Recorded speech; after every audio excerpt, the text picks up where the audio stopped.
qualifying now on a year-long break, it's now on to the Copa America or the South American Championships. That will be the next assignment for the Reggae Boys. This will of course provide a massive platform for experience and exposure for the boys.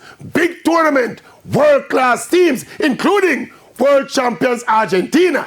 I don't think we can win it, or even if we will be trying to win it, us as fans will be satisfied with some credible representation.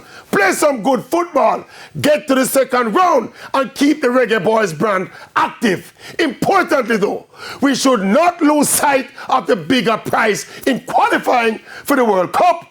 All of this Copa America and the Nations League are important for the Reggae Boys brand and also to maintain or improve our ranking. But the mission must remain to qualify for this particular World Cup because it is so close and so relatively easy. It is still an attainable priority which is needed to maintain our sanity.